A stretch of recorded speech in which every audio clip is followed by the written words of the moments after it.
Welcome to another exciting lecture in water delivery systems.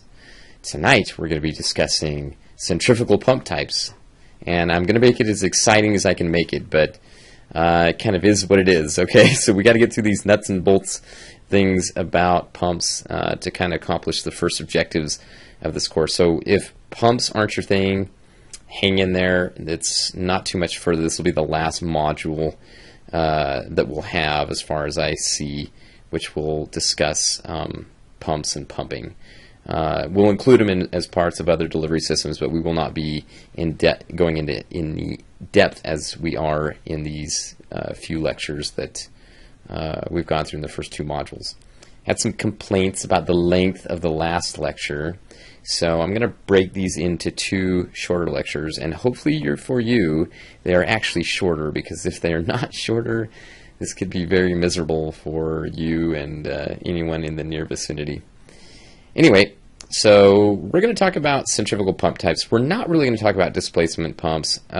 Really, that's covered in that first lecture, and you're not going to see that type of pump unless it's in very specific settings, and that's going to be like in the medical industry, in some industries where we're trying to move things and not include any oxygenation, water quality, things like that. You may see them, however, by and large, especially in large delivery systems, you're not going to see that at all. So we're not going to talk about it. We're going to talk about centrifugal pump types in this, and then there'll be another lecture. Lecture 3 will be on impeller types. So that'll be another short one.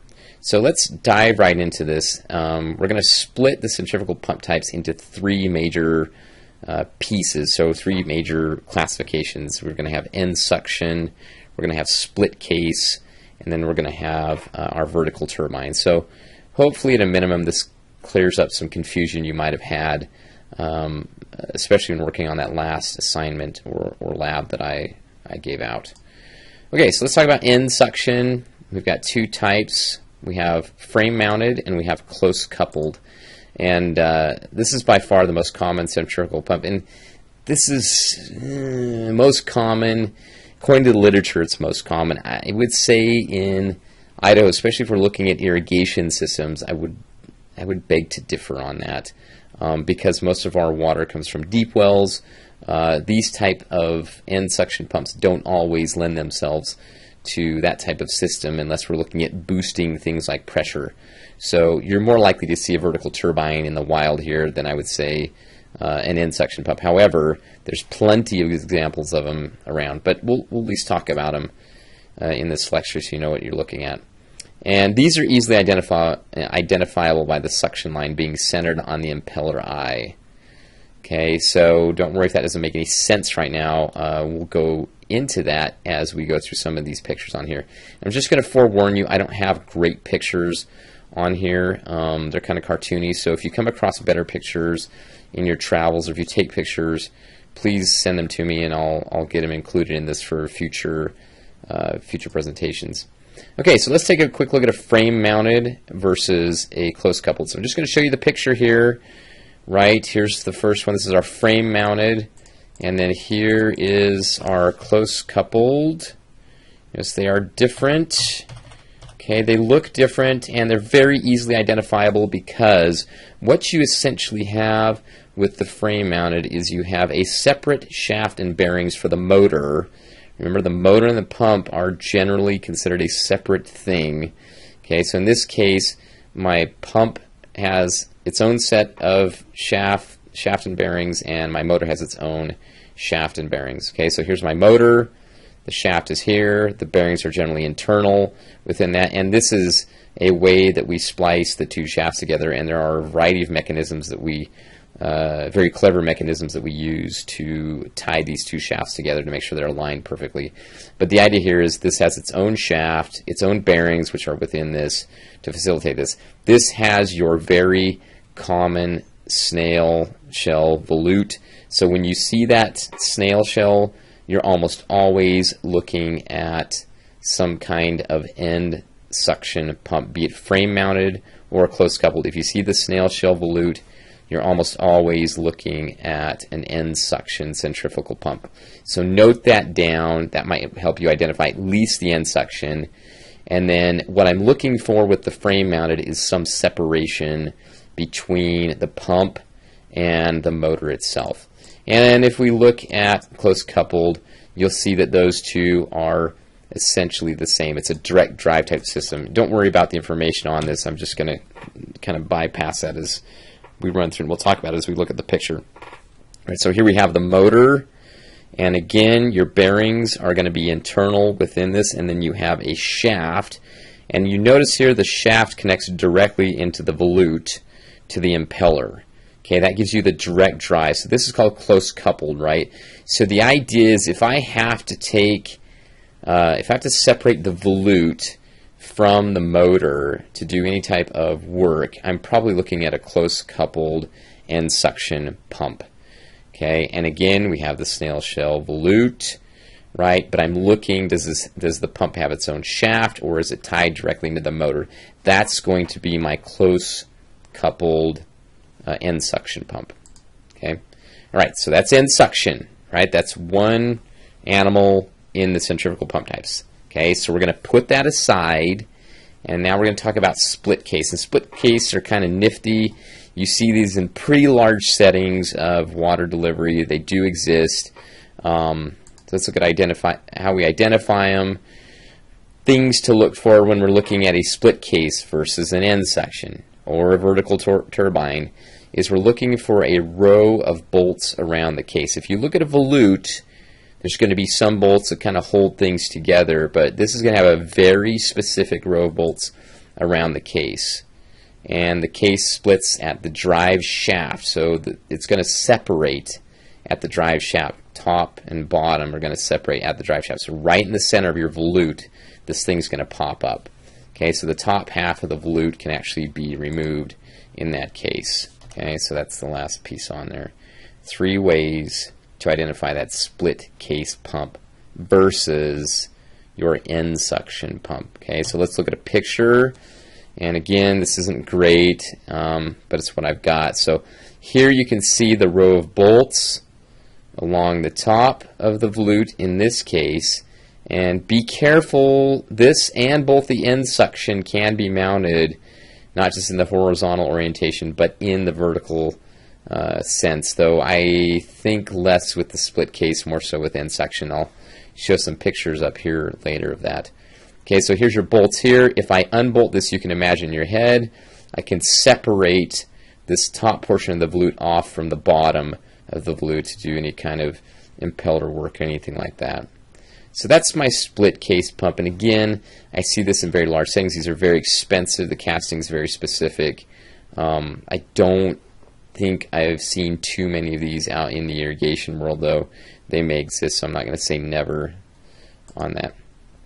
And then vertical turbine, that's going to be our third type. Okay, so we've got end suction, split case, and now vertical turbine. And there are, remember, there's 2 types of end suction. That's its own animal, and then you have your own, we've got another set of our split case, and we have the vertical turbine. Vertical turbine, there are a handful of types.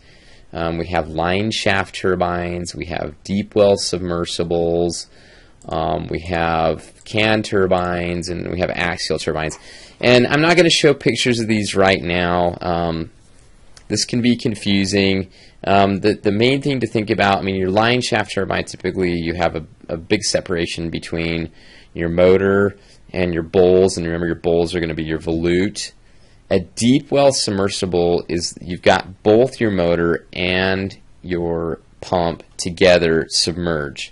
So obviously in a very large setting, these typically don't work. These are typically something you would find in a domestic setting or in a setting where it's practical to fit the entire motor and pump down the shaft. So that's going to be a very specific setting for that. Can turbines, I've never actually seen one of these, but you get another fully assembled and encased pressurized system, so you're not really seeing the bits and pieces of the motor and the pump.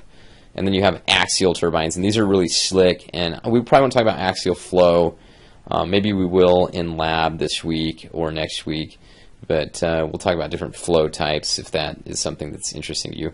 And that's another side note. If there's things that are interesting to you, make sure you come talk to me and I'll give you all the information you want on it. Okay, so let's take a quick look at a picture of a vertical turbine. Again, at the top, remember this is your motor, this is not your pump. Your pump is actually down here. So here's your two bowls down here, which the water is going to travel up, and this actually has some kind of screen on the bottom. And we'll talk about that when we talk about well drilling and well completion, so you kind of get an idea of why we assemble things in this manner. Okay, so let's look at some examples here. Okay, so I've got some actual legitimate pictures. Some of these came from Alibaba because apparently only Chinese make a lot of these things now, I guess. I don't know. But anyway, that's where I hacked a few of these pictures from. So what I want you to do as we go through these is to just take a minute and decide, am I looking at end suction, split case, or vertical turbine? Okay, so what do you think this is? Do you think it is end suction, split case, or vertical turbine? So just give you a second to think about that. Okay, you should be answering split case on this. And the key thing to look at here, right, we still kind of have that snail shell, but the top of the flute can easily be removed. If you look, there's bolts along this, and this is a massive example of that. Okay, here's another one. All right, take a look at this carefully. Do not be deceived by the orientation. Okay, because intuitively, I suspect you're going to want to answer that this is a vertical turbine, because look, there's the motor on top. But aha, it really is not, right? This should be an end suction. Here is the eye, and it comes down here into my inlet and out through the discharge. I can't really tell on this one if this is a close coupled or if it is a frame mounted. I'm going to suspect that it is a close coupled, but hard to tell. Okay, here's another example. Okay, what is this? What is this? What do we have here? Okay, so look at this. Again, do not be deceived. Though, in this case, we are actually looking at a vertical turbine. Okay, so there's our vertical turbine. Okay, here's a nice old junky, rusty one. Snail shell, right? And you can answer on this one. You can be very specific, right? This is going to be our end suction, but we are looking probably at one that is going to be frame mounted. It's nice that it's actually mounted on a frame, but you'll notice, right, there's a distinct separation here between the pump and the motor. Okay, and again, here is another one, and these are going to be vertical turbine. Okay, so be careful when you look at these to make sure you're getting the correct type, just for identification purposes. Here's one more. This is the last one. Classic snail shell. Does not look like I can separate the top of the flute from the bottom, right? So this is going to be end suction, and decide, is this going to be frame mounted or is this close coupled? And you should be answering close coupled. Okay, now if you're still struggling with this, make sure you get online, look at a few more pictures, try to get some bearings on what you're looking at. And if you still have questions, please come talk to me. Thanks for listening.